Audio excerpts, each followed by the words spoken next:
Hey yo, what's up guys? It is DPX here, back with another review, and wow, crazy. I'm reviewing two MCU things within the span of a week. Loki just got its show concluded, or rather its first season, as it's confirmed we're getting a season 2, and it is so hot in here. Let me take off this hat. I'm here to review Loki season 1, but yeah. Anyways, before we get started, just want to let you guys know this is a spoiler-filled review. I know I should have a spoiler section and shit, but with shows, it's hard to, like, you have, like, a full week, in this case, to be, you know, watching, so, I don't know, I'm just gonna, it's easier to talk about a show, if you talk about spoilers, than it is not spoilery, if you know what I mean. Anyways, before we get started, you know what to do. Check this video, subscribe, hit the bell, leave a comment, or I'll prune you. So, Loki. If I want to be honest, with this show, I was definitely excited, because, we put the hat back on. Alright, I was definitely excited, because it's an MCU show, and at the time it was a new concept to have these MCU shows when I first heard about this, of course. So I was excited, and it was like, okay, interesting. We're getting a Loki show, but then I realized you killed off Loki after getting a complete 180 in his character, like just having a nice character arc, and you know, he had a nice redemptive arc as well, and you killed him off. He had a good send-off. You know, a lot of people said maybe he shouldn't have gone out like at the start of the movie, but nah, it makes sense that he went out at the start of Infinity War just because of how the events played out, and I just thought, you know, he had a good character arc, and now they're bringing him back. But this is a different Loki. This is still Phase 1 Loki, you know. This is Loki at the end of the first Avengers movie. And this is the alternate timeline where Loki takes a Tesseract and teleports somewhere else. We're finding out more about that, and that is an interesting prospect. Going into it, I was kind of like, okay, well, this will kind of be disconnected from the MCU probably, just because, you know, it's like, it's an alternate timeline. It'll probably just have things that take place within that alternate timeline. Boy, was I wrong. There are some major implications for the MCU in this show, and that was revealed beforehand, but like I wasn't really following that, so I'm not sure. But there are, and we have an idea of what Phase 4 is gonna be about. You know, we got like the multiverse. It's about the multiverse, sure. Yeah, we knew this was gonna be about the multiverse for a while now. But with this, we see it in action, you know. Far From Home teased the multiverse, but we didn't really see the multiverse. Obviously, that wasn't Phase 4, but whatever. WandaVision kind of teased multiverse with Evan Peters as Quicksilver, and then didn't really follow up on that at all. But then, you know, this followed through. It's established that that's what's happening here. So I really like that. They didn't bait and switch us this time. And one thing I want to say is, of course, Tom Hiddleston, as always, in the role of Loki, he excels in this role. Absolutely awesome. But also, we get a different Loki, a female Loki. We get Lady Loki in this, Sylvie, as she goes by. And I don't remember who the name of the actress who plays her, but she does awesome too. Exactly how I would imagine a female version of Tom Hiddleston's Loki to be. Which is awesome. And we get Owen Wilson in here too as Mobius, and He was probably, honestly, I think he might have been the heart of the show, if I'm being honest. I don't know, it was just fun watching Owen Wilson here, and yeah. My issue, I do have some issues here, specifically the third episode. Not that it was that bad. I don't think there's a single bad episode in this in this season. But episode 3 didn't really, like, the stakes didn't feel too high, because I mean, especially going off of such good episodes with episode 1 and 2. Episode 3 kind of took a dip in a way. Not a bad episode, but not a whole lot happened, and you know, there's just it ended with like Loki and Sylvie, like, oh, are they gonna die? We know they're not gonna die. This is their show. This is Loki's show, and I doubt you're gonna kill off Sylvie like within like her first episode. They're not gonna die. However, that one shot at the end of that one episode, I thought was pretty cool. I always find one-shots to be fascinating, and this was no exception. And I have to talk about the finale. The finale kind of disappointed me, but kind of also lived up at the same time. I do not understand how or why.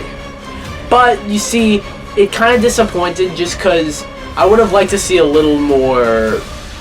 I was going to say a little more action, but actually a little more anything than just talking, because like the whole, just about that whole episode, I say a good, like, the episode's like 46 minutes long, I think. I think that's what it said. I'd say about, not even kidding, I'd say about 20 of that is Loki and Sylvie talking to He Who Remains. Kang the Conqueror. That's another thing I want to talk about. Kang the Conqueror is here, and obviously it was revealed that Kang the Conqueror is gonna be in Ant-Man the Wasp as the villain. Like, that's confirmed, and he's gonna be played by Jonathan Majors, which I think is really cool. I only know Jonathan Majors from his role as I don't remember his name, but he was in The Five Bloods as Delroy Lindo's character's son, and he was really good in the role. So, and right here as Kang the Conqueror, he seems to be having a lot of fun with this role, honestly. And I think we have the bad guy for Phase 4 set. We do. It's Kang the Conqueror, and he didn't care if he died, because there are other variants of him that were a lot worse, a lot more evil, and that's very interesting. That's going to be very interesting to see in these other movies.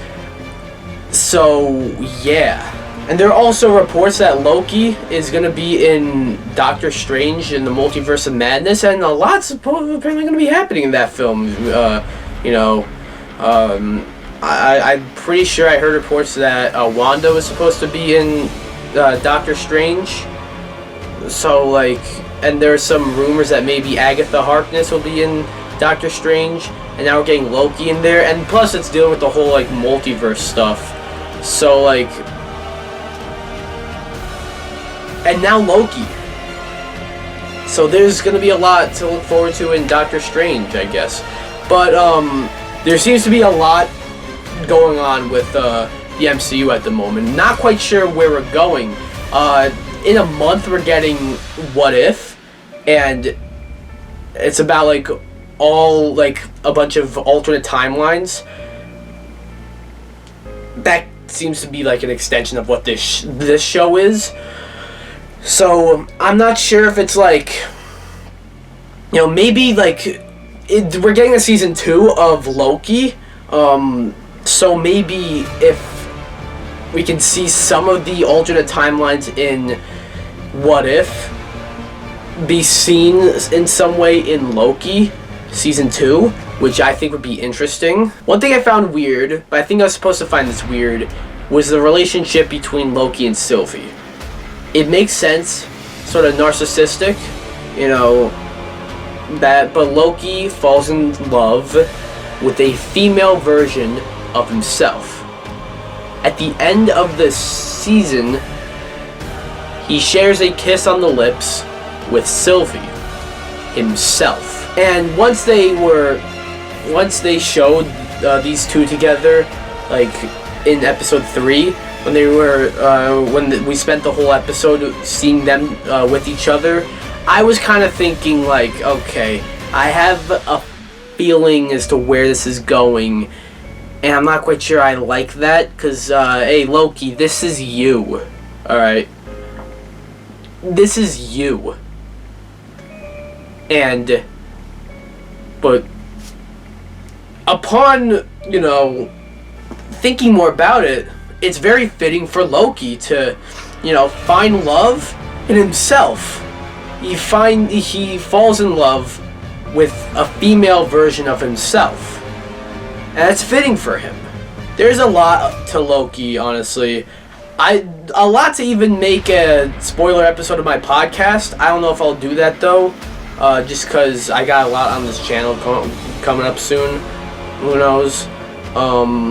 But, I mean, there's a lot to love about Loki. There's some things that hold it back from being perfect. But it's definitely, I think it's the best MCU show so far. Albeit, we've had 2 others. WandaVision, I feel like, started off, like, intriguing. In the middle, it was very, like, holy shit, okay, I need to watch more and shit. And then ended on a bit of a whimper, sort of just disappointing a little bit. Falcon and the Winter Soldier was good. In fact, I thought Falcon and the Winter Soldier was really good, but it wasn't ambitious, which is fine. It played a little more safe, which is fine, but as a result, it's just a lot less of an interesting show when you play it safe. Nothing wrong with playing it safe, you're just not as interesting as a show like WandaVision or Loki. And also the middle of Falcon and the Winter Soldier was a little eh. Loki I thought was good all around. Alright, like at worst the episodes were like sort of pointless, it felt, but it was never boring, it was never bad. At worst, it was just like, well, we know what's gonna, like, they're teasing something here that's obviously not gonna happen, and we sort of just meandered a little bit here. That's the worst that this show got. Oh, by the way, I feel the need to bring this up, Alligator Loki. Anyways, in conclusion, I give Loki a 9 out of 10. Very high, yes. But, I mean, there's not too much I didn't like about this show. The stuff I mentioned are definitely stuff I didn't like about it. But it was mostly just a fun time all around. And, yeah. Anyways, that was my review for Loki. What do you guys think? Do you like it? Do you not like it? Have you seen it? Have you not seen it? If you have seen it, or if you haven't seen it, do you want to see it? Do you not want to see it? Although this was a spoiler review, so if you haven't seen it, then I'm pretty sure you didn't want to see it and you just want to hear my thoughts on that, which thank you, by the way. Anyways, be sure to like this video, comment, subscribe, or I'll prune you. Bye, guys!